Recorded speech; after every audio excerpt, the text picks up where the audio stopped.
हुकूमत को tough time देने के लिए क्या हिकमत अमली बनाएगी। इस मामले पे जहां पार्टी रहनुमाओं की मुतजाद राय सामने आ रही है, वहीं ईद के बाद पाकिस्तान तहरीक इंसाफ के अंदर फॉरवर्ड ब्लॉक बनने के दावे भी सामने आ रहे हैं। कोई ईद के तीनों रोज अडियाला जेल के बाहर एहतजाज के साथ ईद के बाद तहरीक चलाने की बात कर रहा है, तो किसी का कहना है कि यह जरूरी नहीं है कि पाकिस्तान तहरीक इंसाफ ईद के फौरी बाद हुकूमत के खिलाफ सड़कों पर आ जाएगी।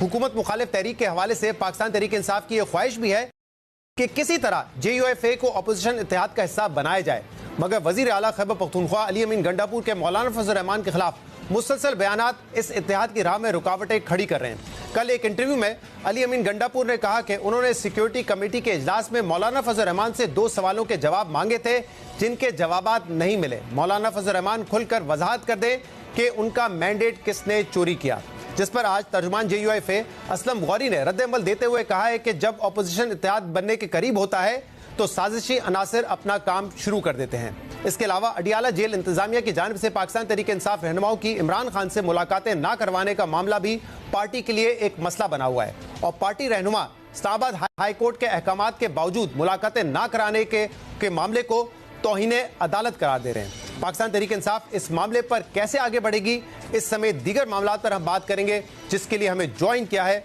पाकिस्तान तहरीक इंसाफ के सेक्रेटरी जनरल सलमान अकरम राजा ने। सलमान साहब, बहुत शुक्रिया वक्त देने के लिए।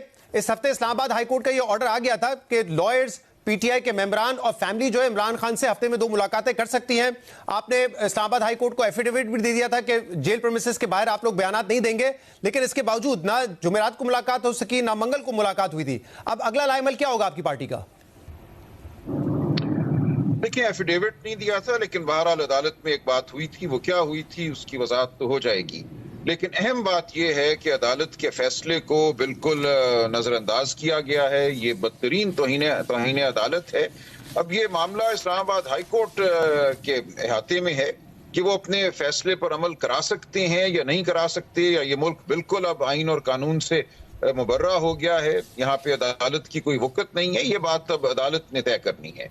अदालत में सुपरिटेंडेंट अडियाला जेल मौजूद थे, उनके वकला मौजूद थे, पूरी हुकूमती मशीनरी मौजूद थी। उन्होंने अदालत के सामने ये तस्लीम किया कि 2 मुलाकातें मंगल वाले दिन और जुमेरात वाले दिन होनी हैं, कराई जाएंगी। मैंने बाकायदा नाम दिए दोनों मुलाकातों के लिए, लेकिन मंगल वाले दिन भी मेरे दिए गए वकला के नामों में तरमीम की गई और जो मुलाकात होनी थी बहनों की वो नहीं कराई गई।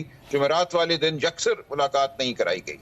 तो ये बिल्कुल अब हमारे मुल्क में आइन, कानून, अदालतें जो हैं या तो नापैद हो जाएंगी और हम एक जंगल बन जाएंगे मुकम्मल तौर पे, या अदालतों को कोई स्टैंड लेना पड़ेगा। 26वीं आईनी तरमीम के बाद भी अदालतों को अपने वजूद का एहसास दिलाना होगा।